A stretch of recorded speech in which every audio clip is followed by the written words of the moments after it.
Eu vou conseguir, acho que sim. Eu estou com o meu aqui, mas é para eu poder seguir, né?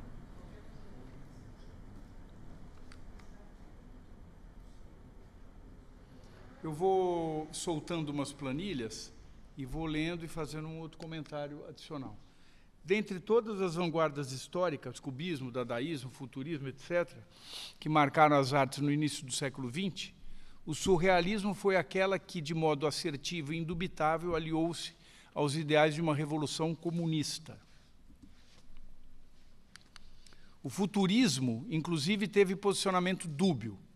Na Rússia, aliou-se à Revolução Bolchevique, mas na Itália, aliou-se ao fascismo e à ascensão de Mussolini. Como vocês sabem, o futurismo foi completamente dúbio com relação às suas posições políticas, né? O surrealismo, ao contrário, posiciona-se desde sua emergência em prol da Revolução Proletária, tendo, sobretudo, na França seu ponto central. Exemplo da adesão surrealista ao projeto revolucionário é o quadro seguinte.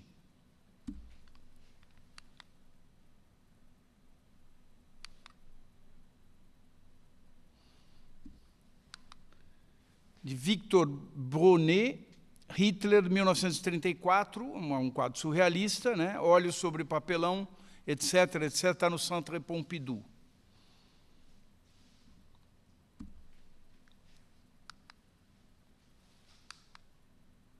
Ó, que chique, hein? O quadro anterior é de 34, ou seja, de um ano após a ascensão de Hitler ao poder na Alemanha, mas já desde antes a vinculação do surrealismo ao projeto revolucionário era evidente, como bem retrata a Déclaration du 27 de janvier de 25, redigido por Antonin Artaud e assinado por um expressivo grupo de intelectuais, como Louis Aragon, André Breton, Paul Éluard, Max Ernst, Pierre Naville, Benjamin Perret, etc. Benjamin Perret, ali tem uma vírgula a mais agora que eu percebi ali, e outros. Nesse documento, o surrealismo proclama, em alto e bom tom, como seus lemas, a revolução e a revolta, escancarando o caráter irreverente do movimento. Aqui está o documento. E aqui está a frase, atrelamos a palavra, no ponto 4, atrelamos a palavra surrealismo à de revolução. Isso textualmente, né? E no ponto 8, somos especialistas em revolta. Nous sommes des spécialistes de la révolte, com R maiúsculo, inclusive, né? Isso em 1925.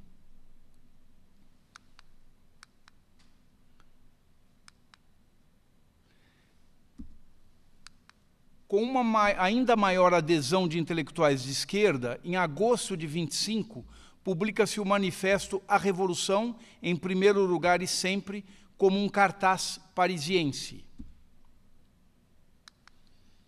Aí se afirma, no ponto 5, nós somos a revolta do espírito, concebemos essa revolução sob sua forma social. A ideia de revolução é a melhor e mais eficaz salvaguarda do indivíduo.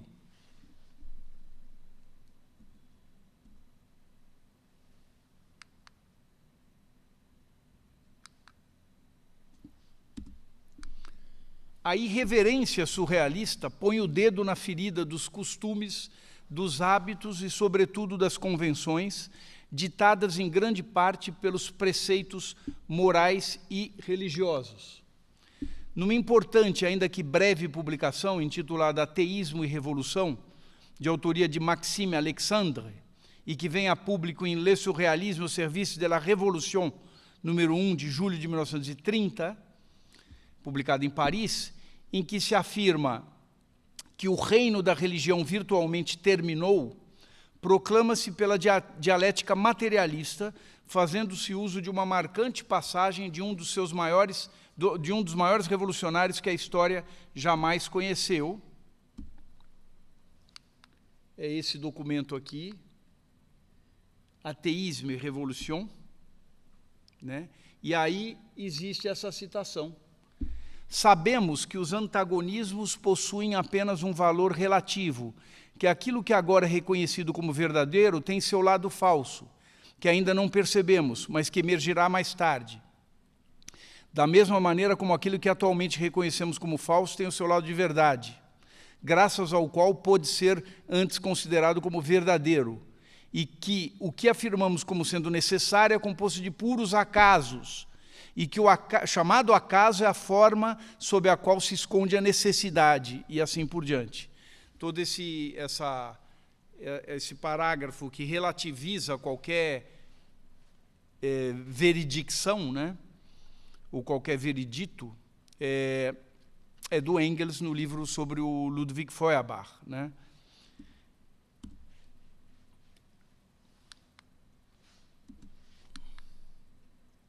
Esse texto, essa citação particularmente me interessa porque eu cheguei aos 60 anos convicto de que tudo que você pode olhar por um outro ângulo e fazer sentido, né?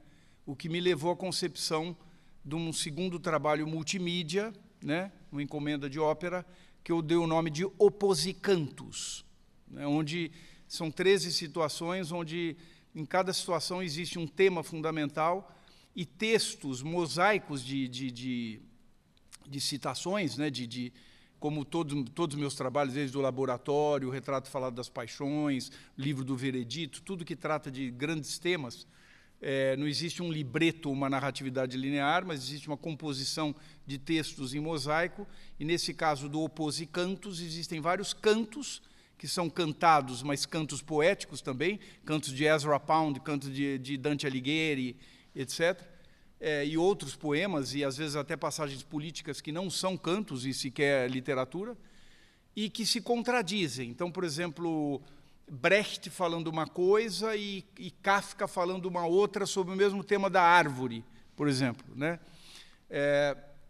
Machado de Assis falando de uma coisa e San Juan de la Cruz falando de outra, né? Então, são oposicantos. A única coisa que você não consegue olhar e entender como um outro lado completamente como fazendo sentido é justamente o futebol, né? Porque vocês são corintianos, eu sou palmeirense, não tem jeito, e a política. A política que ninguém muda também a cabeça de ninguém. Ou você cresce com uma ética comunista, ou você não vai ser comunista na sua vida, né? Eu tenho convicção disso, você não consegue convencer.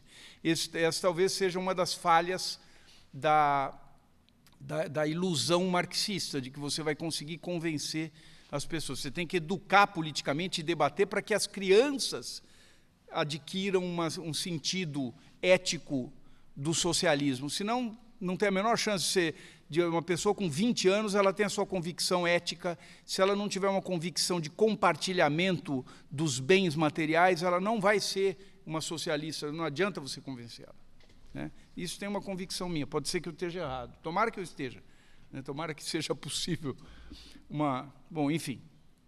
Então, essa passagem do Engels é muito interessante, porque relativiza radicalmente tudo, né? E está no meio de uma publicação surrealista. A dialética materialista, tal como exposto de modo tão translúcido por Engels, encontra respaldo em dois paradigmas de dois campos distintos, isso é curioso, do campo da linguagem e do campo da filosofia política, da qual faz parte o próprio Engels. Se não, vejamos.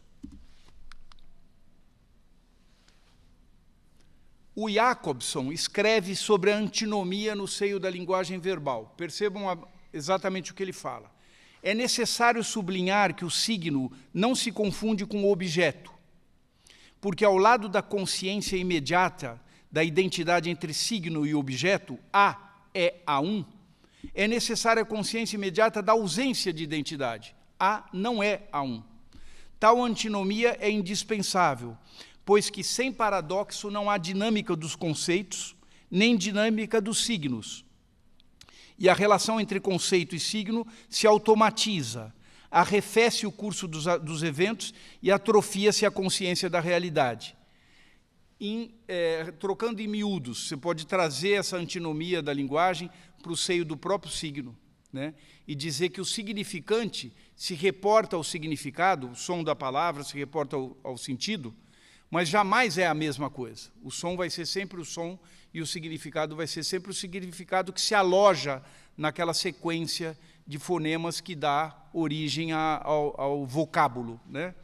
E, ao mesmo tempo que pretende ser, não é, né? Daí a impossibilidade de uma expressão plena, né? E por isso os redizeres, por isso nós dizemos e redizemos as coisas, né? Porque se fosse possível uma correspondência absolutamente inequívoca do som em relação ao sentido, não haveria muito mais do que 3, 4 frases. Nós não falaríamos muito, né? Mas nós estamos aqui dizendo o tempo todo, porque estamos procurando os sentidos dentro desse campo escorregadio entre o som e o significado, devido justamente a essa antinomia de que fala Jacobson. E olha que curioso, no campo da filosofia política, o Trotsky tem esse texto que é, em essência, o texto que fundamenta a sua Revolução Permanente. O axioma A é igual a A é, por um lado, ponto de partida de todos os nossos conhecimentos, e, por outro, é também o ponto de partida de todos os erros do nosso conhecimento. Para os conceitos, também existe uma tolerância, que não está fixada pela lógica formal baseada no axioma A é igual a A, mas pela lógica dialética baseada no axioma de que tudo se modifica constantemente. Então, vocês veem o paralelo entre Jacobson e Trotsky inclusive usando A', A1, Jacobson e Trotsky falando de A é igual a A não é igual a A, né? E é exatamente o que dizia Engels naquela citação surrealista, né? Quer dizer, no meio de um documento surrealista, não que a citação seja surrealista, né? A passagem de Engels, citada pelo surrealista, é das mais revelantes, pois implica também diversos aspectos fundamentais a serem abordados. Primeiro, enuncia que a dúvida é um instrumento essencial do pensamento dialético, pois o que é pode também não ser. Lembremos que em 1854, mais ou menos, as filhas de Marx fazem uma interpelação com ele, uma série de perguntas, né? E numa delas elas perguntam qual que é o lema da sua vida? E ele fala duvidar de tudo, né? Marx. Ou qual é a essência da sua vida? Porque o lema mesmo, que é muito curioso, eu analiso isso num texto que eu escrevi sobre Adorno, chama Adorno e o Paradoxo da Música Radical. O lema mesmo, ele vira e fala assim: Nichts Menschliches ist mir fremd. Nada que é humano me é estranho. Quando eu li isso na minha juventude, assim, 20 e poucos anos, eu peguei e falei, puta, que frase do Marx, né? Que coisa mais impressionante essa frase. Depois eu fui descobrir que isso era uma citação, que Marx não dava um nome, mas que era de Terêncio, né?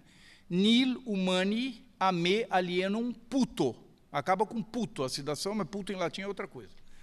Mas que eu traduzi, nada que é humano me deixa puto, tudo que é humano me deixa puto. Eu traduzi mais ou menos assim, né? Porque, na realidade, a frase é muito interessante do Terêncio, né? Porque ela implica, na boca do Marx, uma dialética entre acreditar e desconfiar do homem. Nada que é humano me é estranho. Puxa vida, eu entendo a alma humana, eu vou ser complacente, eu vou ser solidário, né?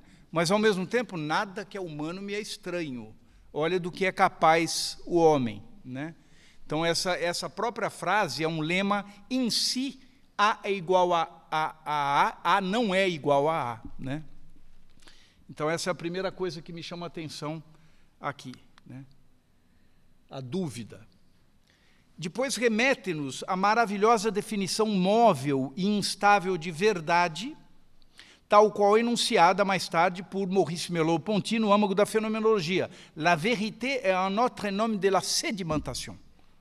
A verdade é um outro nome da sedimentação. Não é algo sedimentado, não é algo que pode ser proclamado, é algo que se chega aos poucos e nunca se chega, né? E o terceiro elemento é instaura a própria dúvida na relação entre acaso e necessidade, relativizando a própria existência do acaso, o que, porém, em última instância, problematiza as operações casuísticas referendadas pelo próprio surrealismo. Ó, que bacana. Isso é dinâmica, hein?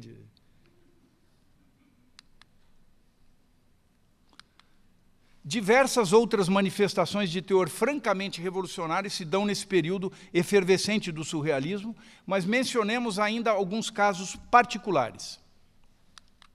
Ao início de 1931, André Breton, com provável colaboração de Paul Éluard, concebe um manifesto assinado por ambos e alguns outros intelectuais, Benjamin Perret, René Char, Maxime Alexandre e outros, pregando o boicote à exposição colonial que se organizava na França, no qual os signatários denunciam o caráter imperialista e colonialista dos regimes burgueses, saem em defesa dos povos colonizados, acusam a defesa nacional, ou seja, os nacionalismos, como estratégia provinciana de dominação burguesa e denunciam os massacres dos países colonialistas nos países colonizados.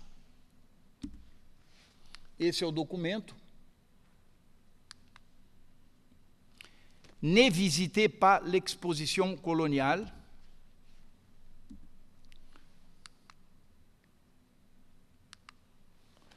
A essa iniciativa seguiram-se outras que ergueram suas vozes contra o colonialismo imperialista, como, por exemplo, a exposição La Vérité sur les colonies, concebida por Aragon, Éluard, Tanguy, Tirillon, Trouille, na Maison des Syndicats, em Paris, em 1931. Numa das fotografias dessa exposição, publicadas em Surrealisme au service de la Révolution número 4, de dezembro de 1931, lê-se uma importante frase de Marx, que, admitamos, tece relação direta com outra referência do pensamento germânico. A frase é « Un peuple qui en opprime d'autres ne saurait être libre », ou seja, um povo que oprime outros povos não poderá ser um povo livre, mas que tem a ver com essa frase: Ein Volk, das seine Fremden nicht schützt, wird bald untergehen. Um povo que não protege seus estrangeiros logo sucumbirá. Com certeza, Marx, ao falar, está pensando na frase de Goethe, né?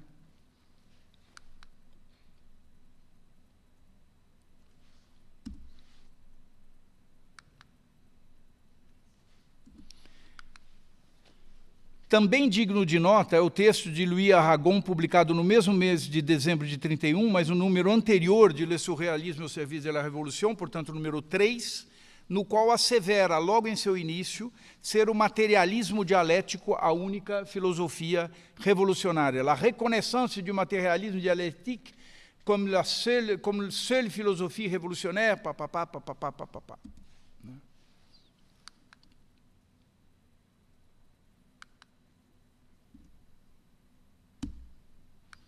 O surrealismo evidencia-se, portanto, como a mais lúcida vanguarda artística do ponto de vista político, e, em meio aos dramáticos acontecimentos dos anos 30, não cessou em tomar partido e se posicionar claramente.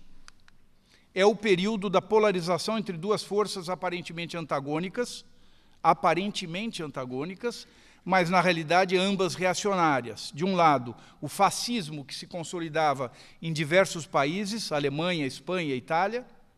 De outro, a degeneração do Estado soviético, com a sua burocratização pelas mãos assassinas de Stalin, com seus processos de Moscou, pelos quais dizimou praticamente toda a geração de líderes da Revolução Russa, e com o exílio do maior revolucionário sobrevivente, Leon Trotsky. Surge, então, em 24 de abril de 1934, o importantíssimo documento em apoio a Trotsky, intitulado La Planète sans visa, Planeta Sem Passaporte, né? Em clara menção à peregrinação de Trotsky por diversos países sem que nenhum lhe concedesse o asilo político, algo que ocorrerá apenas quando o governo progressista de Lázaro Cárdenas, no México, o aceita 4 anos mais tarde, em 1938. O documento sai abertamente em defesa de Trotsky. Esse e outros documentos, inclusive o manifesto da FIARI, estão nessa publicação muito importante, que é Breton e Trotsky por uma arte revolucionária independente, que é onde traz o manifesto da FIARI e a tradução dos principais documentos da vinculação do surrealismo com a Revolução, né? Aqui está o documento La Planète sans visa. Mesmo que aderindo às manifestações, isso é curioso, mesmo que aderindo às manifestações de apoio ao perseguido Trotsky e firmando-se como um dos documentos mais cabais em sua defesa, seu texto ainda toma o cuidado de sublinhar, ali embaixo, né, que nem todos os signatários ali necessariamente estivessem de acordo com as posições de Trotsky naquele momento da história, o que demonstra ainda certa hesitação política dos surrealistas, ou, no mínimo, certas diferenças entre os membros do movimento. Está aqui, nous qui, ici, sommes loin de partager tout, né, ces conceptions actuelles, ne nous en sentons papapá, né?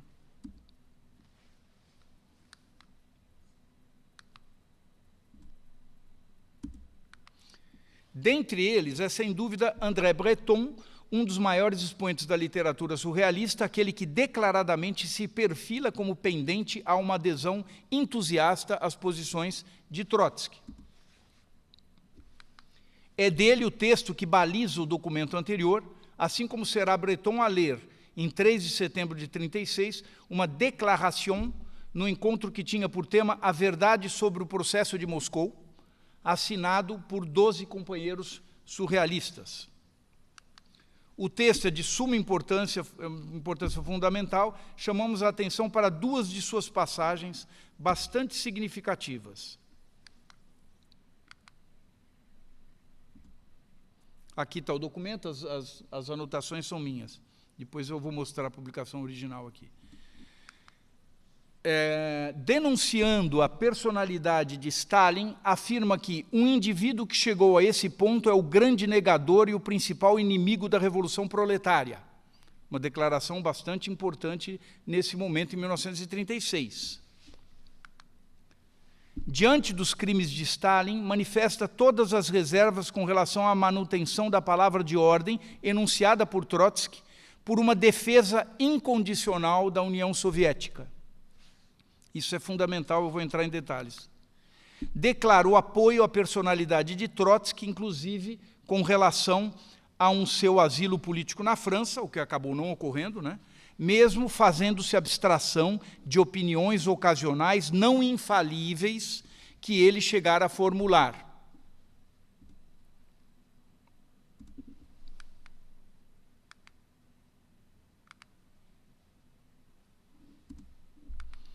O documento é fundamental por trazer à luz convergências e divergências dos surrealistas e deduz-se, sobretudo, de Breton com relação a Trotsky. Convergência, a denúncia de Stalin como agente reacionário, contra-revolucionário, por ser o grande responsável pela burocratização do Estado operário soviético, que passa então a ser visto como um Estado operário degenerado, na terminologia trotskista. Divergência, ao pontuar, ao final do texto, que eventuais posições de Trotsky não seriam infalíveis e suscitariam divergência, o documento refere-se principalmente à sua formulação anterior, no meio do texto, em que os signatários questionam, justamente pelos rumos que a Revolução Russa tomava, tendo à frente do Estado operário degenerado, precisamente o déspota Stalin, a tese de uma defesa incondicional da União Soviética, defendida por Trotsky.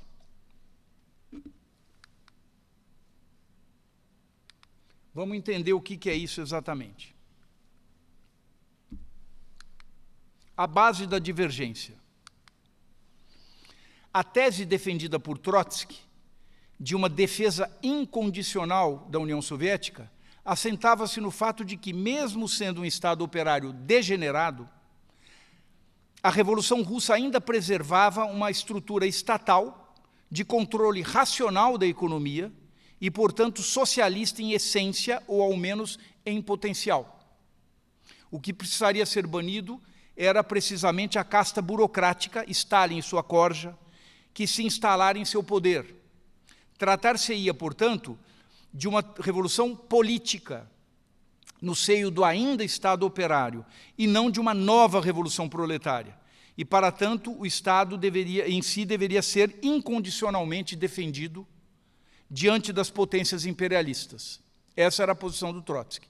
Está absolutamente exposto num livro que condensa toda a correspondência de Trotsky na época, chamado Em Defesa do Marxismo. Quem tiver curiosidade vai atrás desse texto. O argumento contra a manutenção desta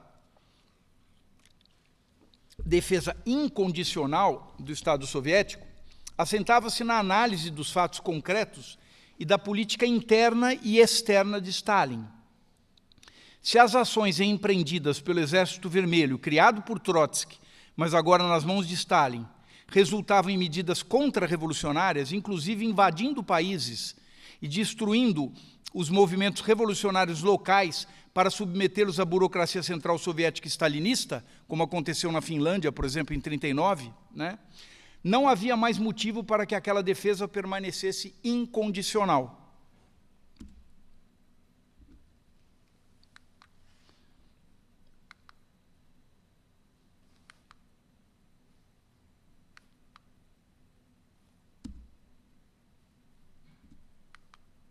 Justamente esta tese, implícita na declaração dos surrealistas, seria defendida 2 anos mais tarde, em 1938, pelo nosso Mário Pedrosa, em meio às discussões que antecederam a fundação da Quarta Internacional em Paris, conduzida por Trotsky.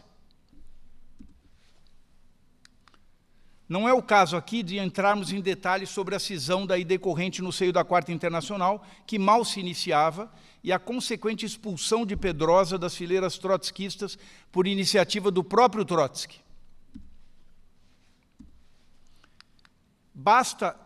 Pulei aqui para mim. Bom, basta relatar, nesse contexto, que a saída de Pedrosa das fileiras trotskistas acabou enfraquecendo sobremaneira o movimento trotskista na América Latina, pois Pedrosa era o maior representante do continente sul-americano e acabara de substituir no secretariado da Quarta Internacional o alemão Rudolf Clement, secretário de Trotsky, que havia sido capturado, morto e esquartejado em Paris por agentes stalinistas.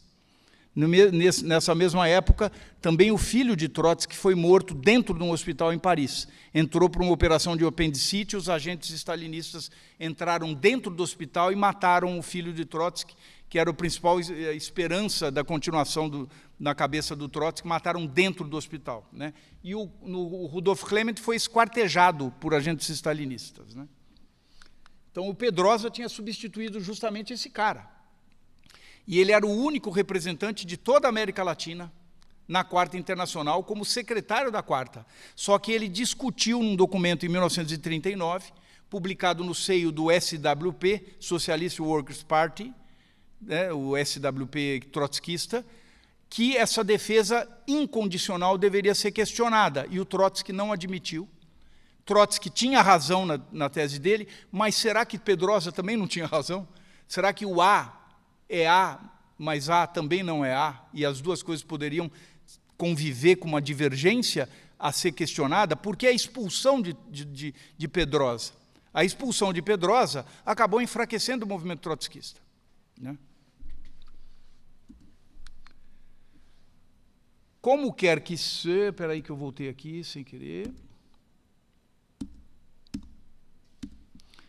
Como quer que seja, as convergências entre, sobretudo, Breton e Trotsky revelavam-se cada vez mais evidentes, a ponto de Breton redigir um discurso sobre o segundo processo de Moscou, em 26 de janeiro de 1937, no qual adere sem pestanejar às ideias de Trotsky, um verdadeiro manifesto anti-stalinista, que é esse aqui, camarade, né? Ali ele elogia Lenin, Trotsky, e diz a importância do Trotsky, etc.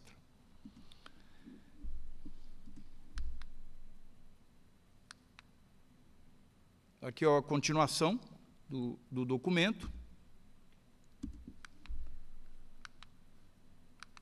Do mesmo ano, junho de 37, é sintomaticamente... do mesmo ano... É sintomaticamente a visita de Breton, não a um pintor surrealista, mas antes cubista. Na foto de Dora Mara, vêem-se Breton, Jacqueline Lambat e o Picasso, no ateliê de Grand Augustin, em Paris, ao lado de um dos quadros mais geniais da história da pintura, em plena gestação, Guernica, né, verdadeiro monumento antifascista, do comunista Picasso, que, na quase ausência de cores, fez das matizes dramáticas do cinza e do branco um dos quadros mais coloridos de que temos notícia. Quem tiver a oportunidade de ver o Guernica pessoalmente no Reina Sofia, vocês vão precisar de umas 2 horas, como eu fiquei assim na frente do quadro, extasiado, com a beleza de textura, porque tem as camadas que não são tão caras em composição eletroacústica. Quando você faz as camadas no espaço, ali tem as camadas que você... a pincelada que sobra na 5ª camada que Picasso sobrepõe uma depois da outra, e isso cria uma diferença de matiz, de cinza e branco impressionante. Então, não é um quadro com ausência de cores, é um quadro de um colorido impressionante, um pouco semelhante a um Stimmung do Stockhausen, com 6 notas que ficam 70 minutos em cima de um si bemol com 7 nona, onde não é o acorde que interessa, é o colorido interno, né? É como se você entrasse dentro das cores e ali você visse a matiz, né? E com toda a sua simbologia, e tem um livro inteiro que analisa os triângulos simbólicos, todo o documento antifascista que representa esse quadro, inclusive as secções por Fibonacci e tudo, né? É um dos quadros mais geniais, se não o mais genial da história. Uma frase de efeito essa, mas como toda frase de efeito é uma frase traço defeito, né? Então me permito fazer. Frase de efeito é uma frase defeito, né? Então,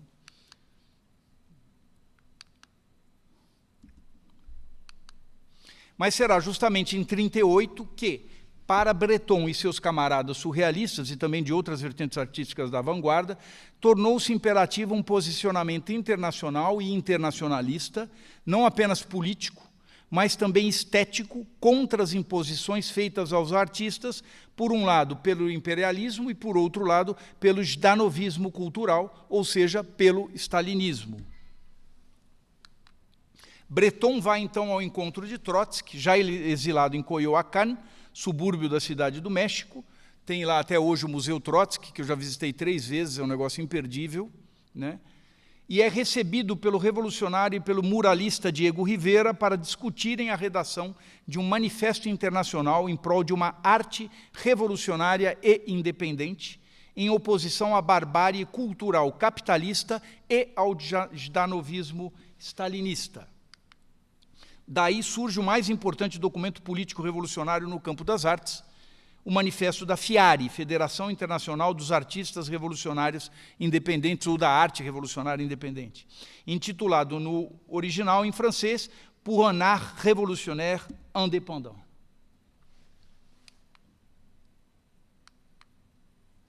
Aqui tem a foto, né, uma das várias, onde está o Breton, o Rivera, que era o marido da Frida Kahlo, né, e o Trotsky, em Coyoacán. E esse é o manifesto original da FIARI. O texto foi concebido e proposto por Trotsky e Breton, mas foi proposto por Trotsky, com formulações claramente enunciadas por Trotsky, mas por questões estratégicas decidiu-se que seria assinado por Breton e Rivera, por serem artistas, e o nome de Trotsky não constaria como signatário. Isso foi uma decisão do Trotsky. E deles, Breton aceitou, obviamente, né? Esse aqui é o resto, né? E aí tem a seguinte passagem. A passagem abaixo é das mais importantes.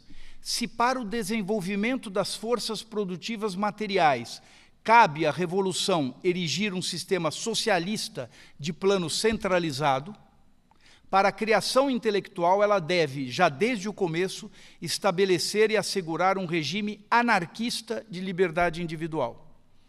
Isso é de uma absoluta importância em 1938, né? E mesmo no seio do trotskismo, os trotskistas preferem não levar muito em conta essa frase, porque vem de Trotsky, uma formulação onde ele diz que é preciso defender um anarquismo na arte, né?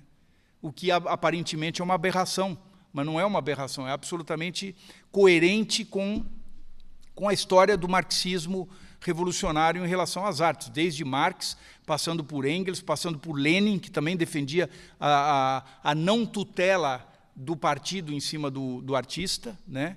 E saiu um texto meu agora num livro na Turquia, e agora saiu a versão em português pelo Kodjola na USP, que fala o internacionalismo cultural de Lenin. Quem quiser, eu passo um PDF. Basta me escrever que eu passo, onde eu discuto toda a concepção internacionalista do Lenin, também com relação à arte, né? Então, os grandes revolucionários não tutelam a cabeça e a invenção, né? Assim como a inteligência artificial é uma burrice, é um BA, né? Um burrice. A invenção ela é livre e ela vai ser produto do cérebro, não tem como, não é manipulação de dados, né?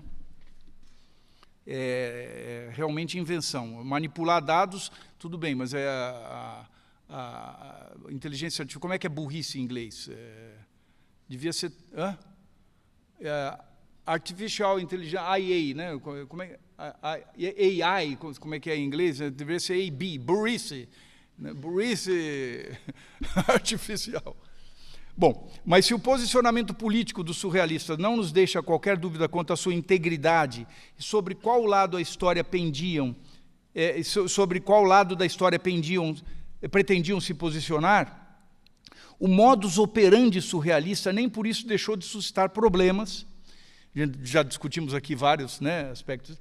E o debate entre Breton e Trotsky enveredou por uma problematização deveras importante sobre o papel do acaso.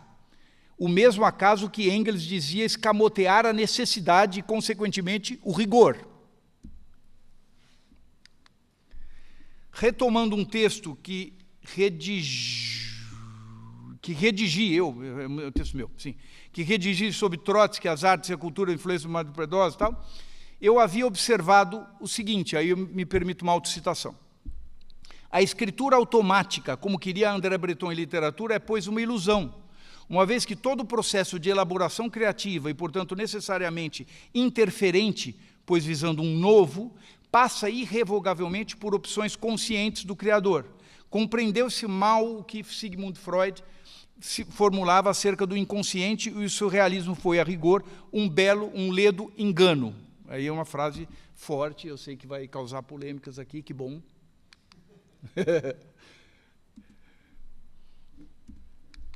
E eu continuava. O próprio Trotsky, nas discussões que entreteve com Breton, com vistas à elaboração do Manifesto da Fiare, esboçou suas dúvidas quanto ao emprego do acaso por Breton, como relata o próprio poeta francês em seu discurso na concentração organizada pelo Partido Operário Internacionalista em comemoração ao aniversário da Revolução de Outubro, em 11 de novembro de 1938, em Paris. Teria-lhe dito Trotsky, isso o próprio Breton fala: camarada Breton, o interesse que você dedica aos fenômenos do acaso objetivo não me parece claro. Ele desconfiava dessa questão, né? Está tudo aqui nesse livro, viu? Não esses documentos eu vou mostrar de onde. A minha conclusão era de que, me permito mais uma citação, ao assumir o acaso como estratégia principal, o artista acaba abrindo mão da busca do controle total de seus materiais, mesmo sabendo que tal controle pleno será inatingível, e promove a primeira instância das elaborações artísticas aquilo que jamais emergirá na superfície da consciência sem abrir mão do que é o subconsciente. Tal foi o erro fundamental, mas um erro que não deixou, frisemos mais uma vez, de dar origem a algumas obras de valor histórico, do surrealismo, talvez a mais inconsistente das vanguardas históricas no campo das artes, assentar sua poética na crença de que o inconsciente pudesse constituir a instância primeira das elaborações artísticas.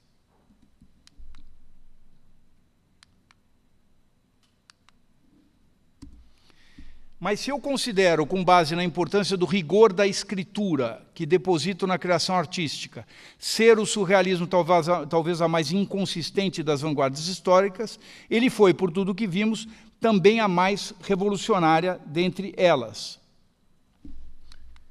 E, assim sendo, provou mais uma vez que, como erro, como bem dizia Schoenberg em seu tratado de harmonia, tem na arte lugar de honra. Isso está no Tratado de Harmonia, né, que eu tenho a honra de ter a primeira edição, de 1911. E esse aqui é o livro, que é da onde eu extraí esses documentos todos, que não sei se a Flávia conhece essa publicação. É muito legal, é um hors-série do Le Cahiers do Musée National d'Art Moderne, um dossiê Breton e Surrealismo e Política, que tem todos esses documentos em facsímile, praticamente, né? Que eu comprei no Museu Magritte, quando eu fui tentar gostar do surrealismo da última vez que eu passei pela Bélgica, né? Em outubro do ano passado, inclusive, quando eu fiz um concerto lá. Então, é isso que eu teria a dizer, e aí, se vocês quiserem fazer algum comentário, alguma coisa, deixa eu ver se tem mais alguma coisa aqui. Ah, bom, só tem meu site, olha lá. Tá, beleza. Então, acabou, e aí abro a questionamentos, críticas e diálogo. Obrigado.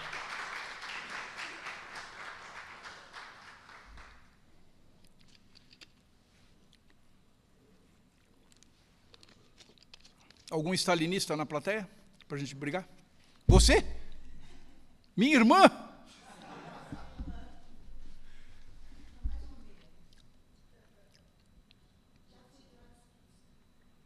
Você quer perguntar alguma coisa? Eu queria. Diga lá. Eu estava até anotando aqui, enquanto o professor falava e tudo, algumas questões, na verdade, que elas foram surgindo. Eu tenho refletido durante todas as palestras do evento, que tem sido super legal. A gente conversou um pouco no intervalo do último evento, aí agora algumas das falas do professor me suscitaram uma certa formulação. E aí eu queria compartilhar essas duas formulações às quais eu cheguei sobre uma possível relação ou não relação entre o surrealismo e a música, as vanguardas musicais do mesmo período, e ouvir a opinião do professor, e mesmo que ela não seja de todo pertinente, ouvir a reflexão que isso pode trazer. Bom, eu anotei, então eu vou dar uma lida aqui, porque senão eu vou entrar no modo hiper prolixo e não vou conseguir ser muito objetivo. Eu anotei mais ou menos assim. Uma parte importante da construção de uma estética, no sentido lato, amplo, do surrealismo, extrapola um âmbito propriamente sensível, estético, no sentido estrito, originário, de aquilo que se pode absorver sensivelmente, na medida em que busca uma disrupção de um nível que extrapola a própria manipulação da linguagem. Ou seja, uma parte importante da construção da prática surrealista passa pela disrupção não só de uma linguagem artística, mas de um modo de estar no mundo, como foi colocado, se eu compreendi bem, a partir da fala também da professora Flávia. Existe uma ânsia por uma desconstrução de uma lógica, não só de uma teleologia do discurso artístico, mas de uma lógica ocidental que encaixota maneiras de estar no mundo. Visto que isso faz parte, na minha parca compreensão da coisa, da raiz do que é o surrealismo, e que, portanto, ela precisa se basear sobre uma articulação de signos e de uma iconografia figurativa, ou seja, tudo que a gente observa nos quadros surrealistas, mesmo na escultura, em algumas construções surrealistas, passa por uma transfiguração de signos reconhecíveis como objetos do mundo. Não seria, talvez, esse um dos motivos pelos quais a gente não pensou, não houve, não discute nenhuma manifestação propriamente musical pelo prisma do surrealismo, porque, sendo ela uma construção abstrata, a gente não consegue adentrar esse âmbito da desconstrução de um mundo concreto. Não sei se foi muito claro. E aí a outra colocação é, se isso procede ou não, a despeito disso, será que parte das preocupações que ocuparam os surrealistas aí no âmbito da praxis artística propriamente dito, não respingaram em algumas das práticas musicais, sem que a gente chamasse isso propriamente de surrealismo? Por exemplo, essa busca pelo inconsciente, em acordo com as descobertas da psicanálise, essa tentativa de disrupção aí, aqui na música, sim, da linguagem propriamente musical, como a gente vê em vários dos movimentos do começo do século XX, desde o final do XIX. Então, voltando, não tendo um respaldo... figurativo. Isso, um figurativo, e, portanto, não tendo uma aderência, digamos assim, explícita. Uma remissão, né? Remissão a significado. Exatamente. Não tendo, a gente não podendo falar, a princípio, de uma estética propriamente surrealista em música, podemos falar que existiu, de alguma maneira, um compartilhamento de várias dessas preocupações no que tangia o ponto estético, dentro de, por exemplo, um ultrarromantismo, um expressionismo e outras formas de expressão musical do começo do século XX? Obrigado. Muito interessante. Bom, são várias coisas, né, que você falou. Deixa eu pegar o primeiro ponto, já se trifurcava, pelo menos em 3, né?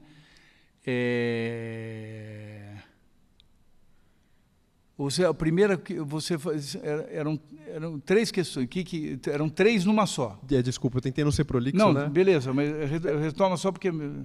Tá, então, como tem essa busca surrealista, não só... Lembrei. Então, é o seguinte... a questão musical, de fato, pelo fato da música lidar com uma tecnicidade muito... Jacobson dizia que a música é uma semiose introversiva, né? Ela lida com um jogo de linguagem interno a ela mesma. E, consequentemente, ela é muito pouco referencial. Quando ela é referencial, ela é muito primariamente referencial, né? Por exemplo, a Sinfonia Pastoral de Beethoven, né? Ou, por exemplo, sei lá, enfim, quando ela se refere a coisas de fora dela, é sempre uma associação muito trivial, né? O que ela tem de rico é nos jogos de linguagem internos da própria linguagem, o que faz da música, sem dúvida, a mais difícil das artes. Porque para você compreender de fato a música, você precisa ser músico. Por isso a música deveria ser ensinada a todos. Porque para você entender a linguagem, você tem que estar dentro da linguagem, né? Enquanto que mesmo você sendo um ignorante, como eu me julgo em muitas coisas, em literatura, em teatro, você consegue ainda ter uma apreensão bastante razoável do campo literário, do campo teatral, do campo cinematográfico, do campo pictórico, né? Mas na música, se você não tem, você vai sempre apreciar a música como um entretenimento, dificilmente como um fruidor de fato estético, a ponto de poder absorver os jogos de linguagem que ela tem, né? Isso faz com que esse ensimesmismo da música, né, dificulte realmente um approach, uma abordagem, né, de cunho mais surrealista, porque o surrealismo ele se vale muito do significado remissivo para tentar desconstituir a lógica do discurso, né? E isso, então, o que sobra para a música? Uma certa irreverência, que é um dos aspectos que, aliás, me fez propor a Rosana de chamar o evento de surrealismo e irreverência, para poder, dentro disso, a gente discutir outras coisas, que não são necessariamente surrealistas, mas são irreverentes, né? E, no meio disso, você tem aquela estética que se apega ao irreverente sem, de fato, mergulhar nos jogos de linguagem, né? Não estou falando aqui da minha peça de efeito, que é uma peça provocativa, que eu fiz com 17 anos, dura 1 minuto e meio, que é um problema de problematização do gesto vocal. Estou falando da música de um Satie, por exemplo, que não me interessa absolutamente. Inclusive, no meu livro Do Erro em Composição, quando eu falo do engano, eu falo em uma página, basta ouvir Satie, e mudo de assunto. Não me interessa Satie, eu acho muito fraco, muito fraco. Então, esse é um problema. Agora, tinha mais questões dentro da primeira que eu queria... Ah, eu lembrei. Aí tem uma outra questão, que são os paradoxos da própria intenção surrealista. Porque a gente já falou, a Flávia falou disso, dessa tentativa de quebra da lógica e da racionalidade. No entanto, pelo prisma da sua adesão à revolução proletária, um ideário de uma revolução comunista, se percebe o quão isso é ilusório, porque, na realidade, se existe algo racional, é o sistema socialista a ser constituído em algum dia.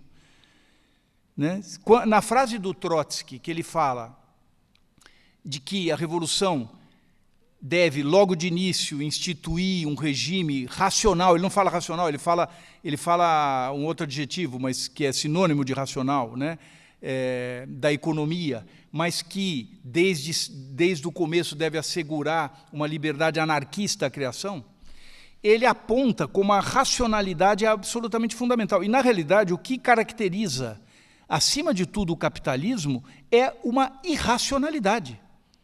O capitalismo é um sistema completamente irracional.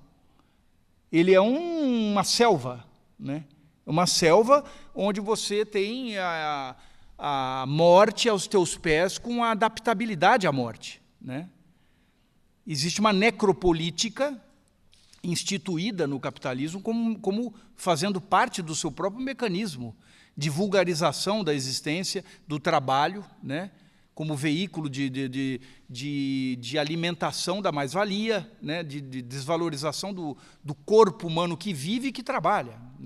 Então, você convive claramente com a miséria, com a morte, você vai assistir na Sala São Paulo um concerto, você passa pela Cracolândia, você vai assistir no Teatro Municipal, e você olha para lá, você tem um mendigo na porta do Teatro Municipal, você sai do concerto, você vê cheiro de mijo. Existe uma banalização que está longíssimo, completamente, de qualquer racionalidade.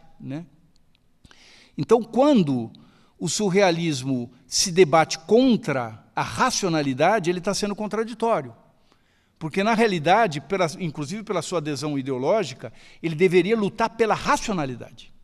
Só que, ao lutar pela racionalidade, ele ia contra os preceitos próprios naquilo que diz respeito aos jogos de linguagem, para usar um termo wittgensteiniano, aos jogos de linguagem, que é a abnegação da racionalidade. Então, existe aí uma inconsequência, uma contradição do próprio surrealismo, que se revela a partir da sua adesão ideológica. É assim que eu vejo a questão. A segunda questão, já não lembro se está na primeira. A outra questão que eu coloquei foi, não havendo essa possibilidade de adesão da música por parte do surrealismo, haveria algo em comum entre parte dos preceitos propriamente surrealistas que tenha sido incorporado na linguagem musical? Por exemplo, a gente fala de uma disrupção do discurso, uma tentativa de repensar os paradigmas da linguagem propriamente musical, como talvez uma espécie de analogia à tentativa de repensar os paradigmas da representatividade figurativista nas artes plásticas, por exemplo, essa quebra da natureza morta, essa quebra do representativo, da perspectiva. Isso está um pouco no que eu falei, dessa questão da quebra da racionalidade e da sobra da irreverência, Eu acredito que é mais ou menos por aí. Claro que essas questões são extremamente delicadas, Provavelmente a Flávia tem algo a dizer ou a pensar, porque é uma questão que eu me coloco, essa lutar contra a lógica do discurso, ele é uma revolução de costumes que é importante na época, mas ao mesmo tempo é uma contradição, É um pouco como o tropicalismo aqui, que foi importantíssima para uma remodelagem dos costumes no Brasil, mas estava dentro do mercado de consumo. Estava fazendo a música criativa, até dentro da música popular, muito criativa. Caetano, um cara genial, né? Gil, esses caras têm um valor enorme dentro da música popular, mas estavam dentro da moldura da música popular de mercado, assimilando a linguagem de mercado, a guitarra do rock, etc. Quer dizer, por um lado, exerce uma coisa importante, que, do ponto de vista do costume, etc. Por outro, existe uma adesão um pouco que não é um mergulho na piscina, não é um mergulho na piscina de um trampolim muito alto, né? Que você vai e se joga realmente naquele oceano, né? Pô, e vai para esteses da linguagem mesmo, né? Tem uma moldura, é como se você entrasse numa piscina de criança com a água batendo na canela, vai devagarzinho, vai entrando ali, tal, né? Estou meio que fazendo uma metáfora meio esdrúxula, mas que implica a minha reserva com relação a essa não radicalidade, né? Porque, no fundo, é a radicalidade que está em questão. Passa o microfone para mim.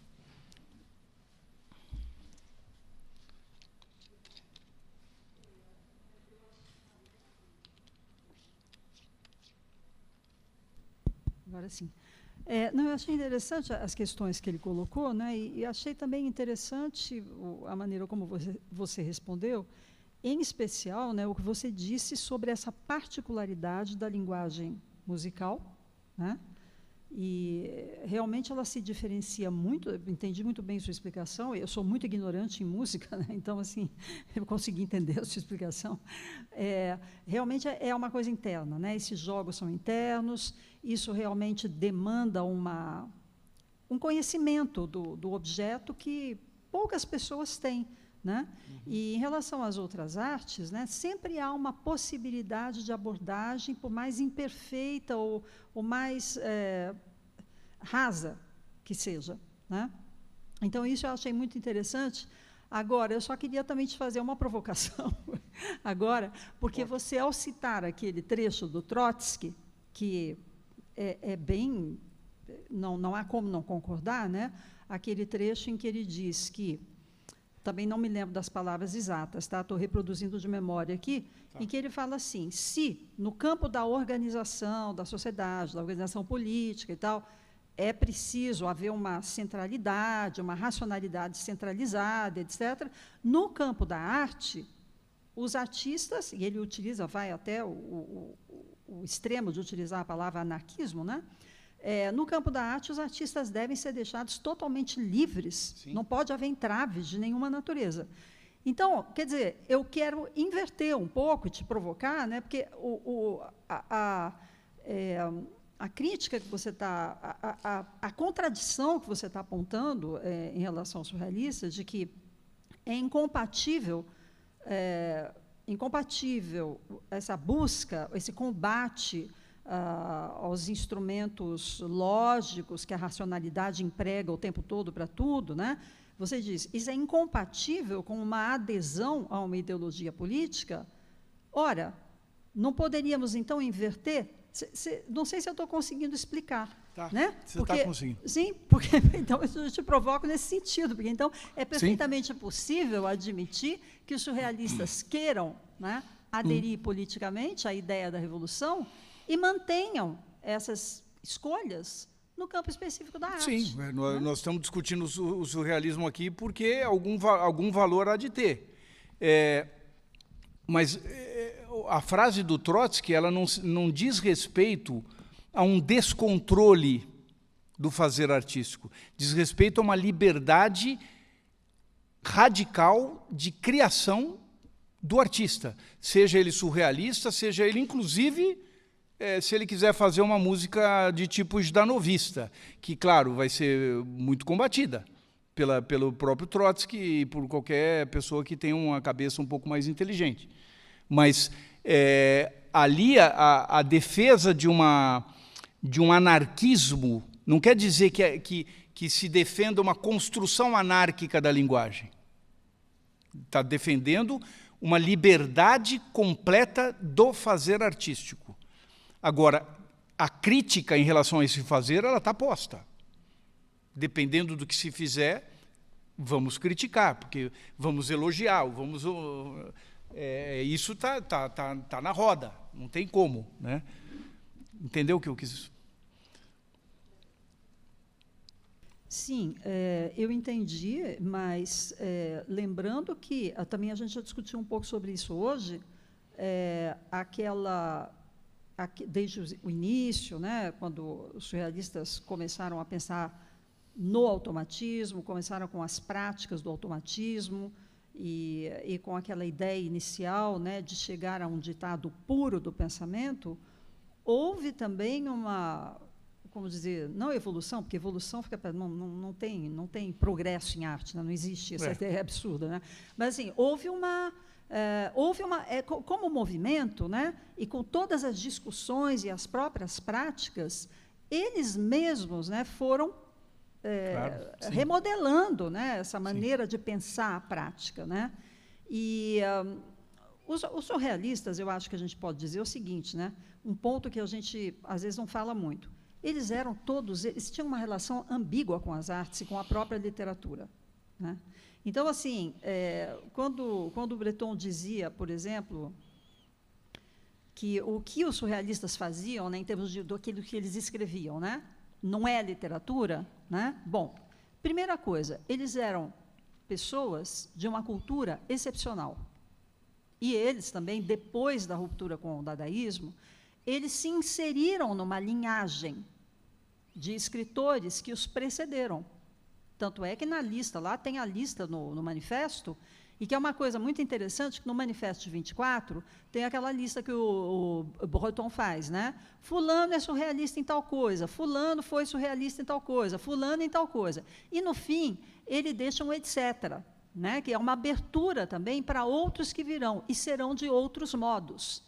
Então, há uma abertura muito grande no surrealismo também, né? Claro, sim. E como movimento, né, eles nunca se fixaram numa ideia de que realmente se pode chegar a esse ditado puro, e eu queria ligar isso com o fato de que eles eram, quando eu falei homens grande cultura literária, todos eles, o que você acha? Um Breton, um Aragon, um Support, qualquer um deles, grandíssima cultura literária, e leram tudo. Leram os clássicos, leram tudo, absolutamente tudo, né? Então, eles tinham uma relação ambígua, porque eles buscavam esse ouro do tempo, né, como se pode dizer, para recuperar também uma citação aqui, resgatar uma citação conhecida do André Breton, mas, ao mesmo tempo, eles queriam fazer outra coisa, mas eles também se alimentavam, né, daquilo que foi feito. E houve esse reconhecimento. Num certo momento do movimento, houve esse reconhecimento. Então, a ideia do fazer sem nenhum controle não corresponde, a meu ver, de fato, né, claro, a todas essas outras contribuições. Sim. É o que eu acho, eu estou Sim, falando, mas é justamente, né? justamente no momento em que começa a se perceber que existia controle, mesmo no desejo do não controle, é que acaba se esfacelando, num certo sentido, o movimento. Porque isso que você fala de uma revisão, né, de que os próprios surrealistas foram percebendo, isso é comum em qualquer época, em qualquer arte. Não é só dos surrealistas. Beethoven também começou a se incomodar com aquilo que Mozart estava fazendo. Ao pôr o dedo na ferida, os últimos quartetos, as últimas sonatas. O que é aquilo da sonata Opus 111, que, de repente, ele catatonicamente se aglutina em torno de um motivo e fica com passos como se suspendesse o tempo, né?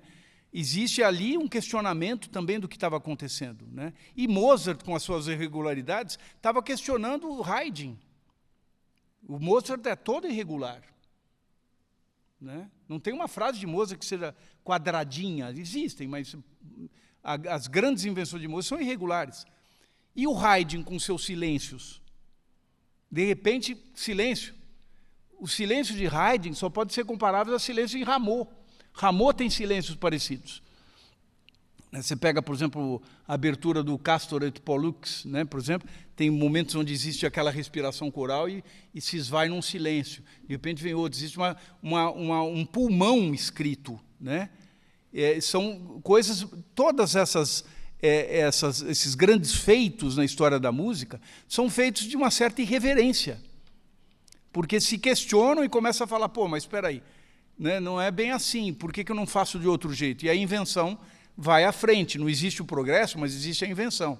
Existe aquilo que eu chamo de transgresso, né? Que são os progressos que se entrelaçam, né? Então, isso não é próprio do surrealismo, propriamente dito, né? Mas existiu também, claro. Claro, sim, sem dúvida. Pega para poder gravar.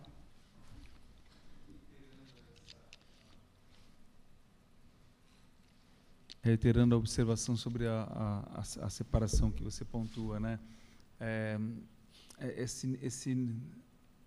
A afirmação do não engajamento da arte, né?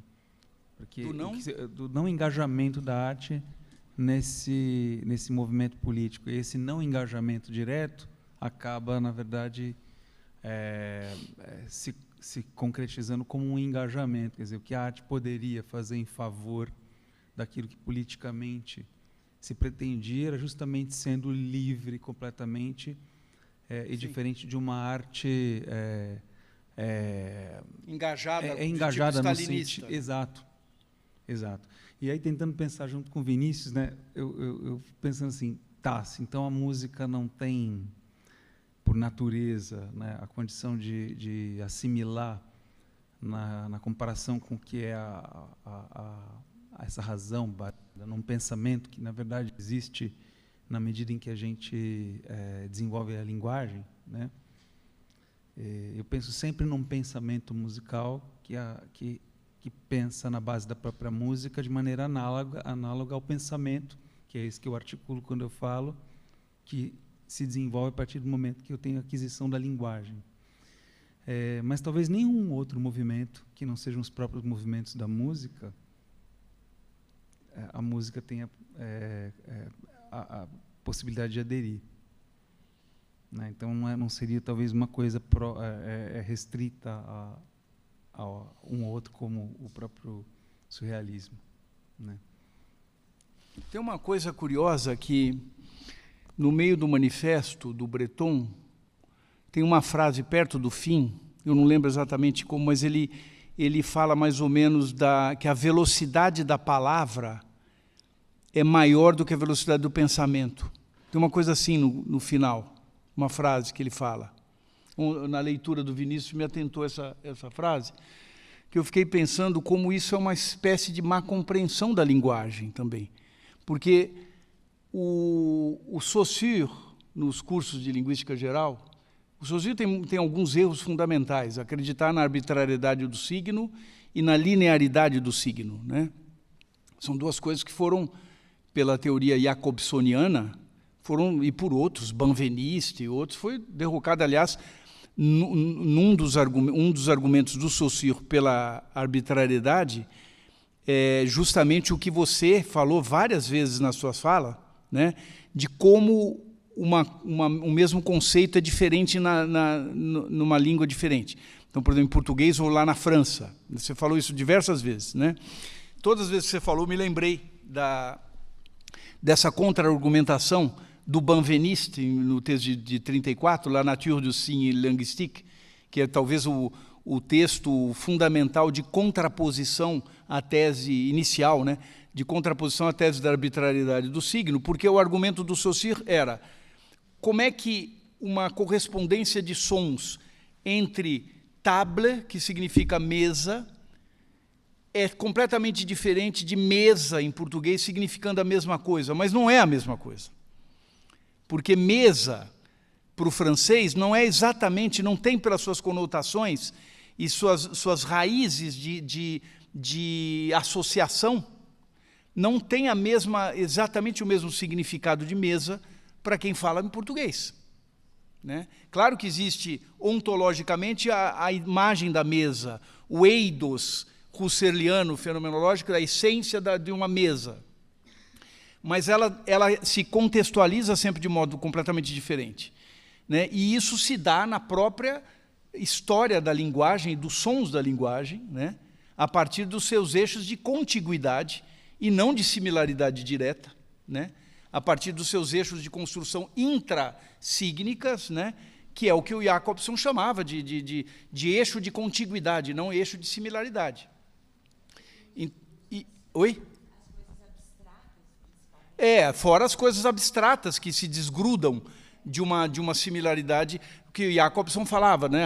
As onomatopeias, que são aquela correspondência direta do som e do sentido, elas estão na periferia das línguas, é o que menos importa, né? Curiosamente, é no trabalho sobre as onomatopeias que Umberto Eco, trabalhando com Bério, vai fazer com que o Bério faça uma das maiores obras da música eletroacústica, que é o tema Hommage a Joyce, analisando as onomatopeias no Ulisses do Joyce, né? Mas isso são os paradoxos que existem em cima de um criador do calibre do Bério, né? Que é capaz de pegar um problema periférico e fazer uma obra de gênio, né? Mas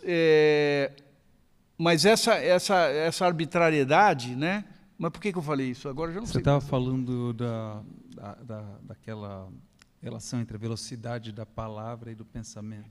Exato, né? E aí o Saussure, ele tem, só para acabar a coisa do Saussure, a outra coisa que derrocou, tem a corrente genial Yelmsleviana, que vai dar no Greimas, que é um gênio, etc., que ainda se assenta sobre esses paradigmas intocáveis do Saussure, mas pelo prisma jacobsoniano isso caiu por terra.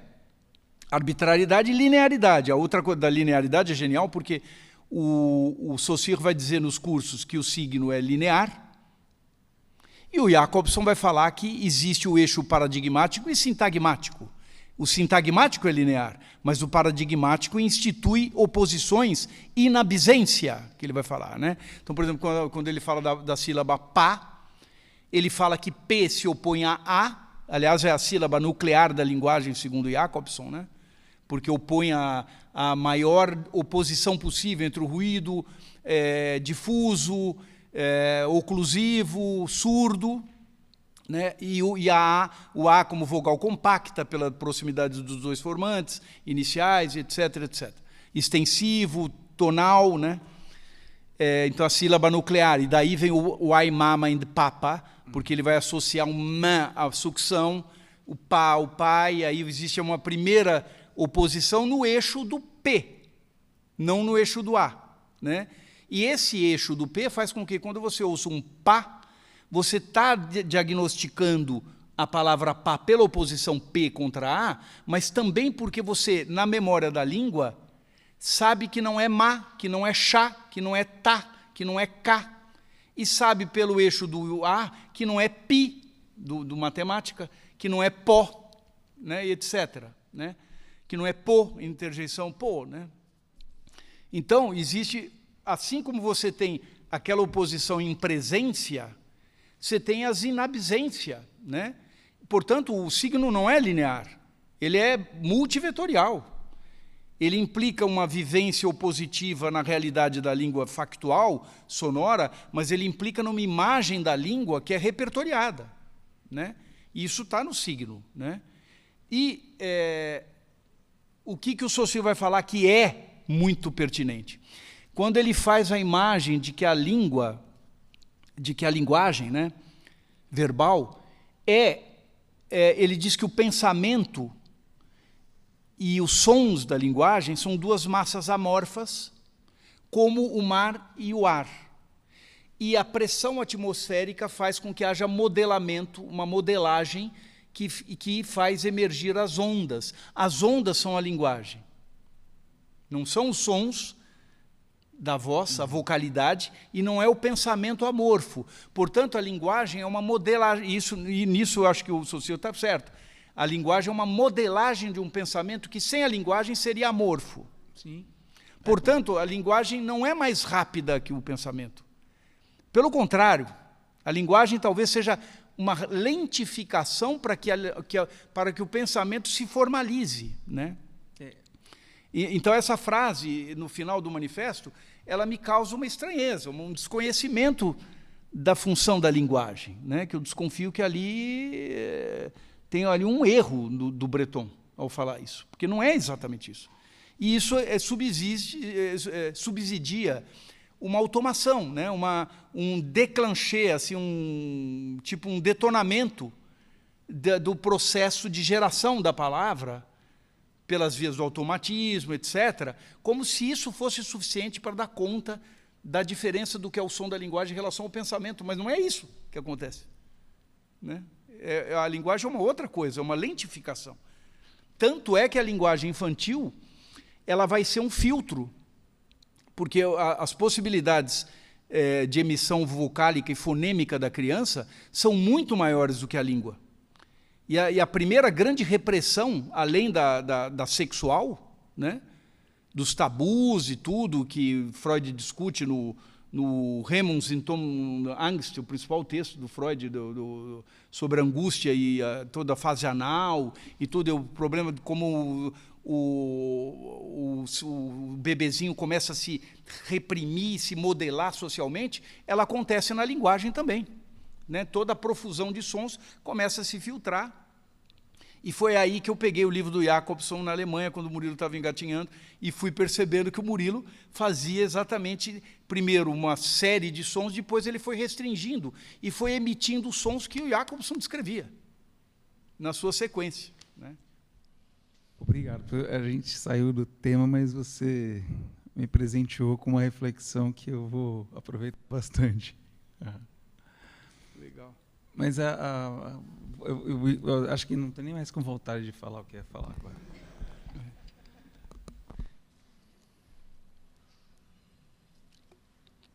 Bom, acho que é isso, né, gente? Vamos fazer a pausa aí para... Obrigado.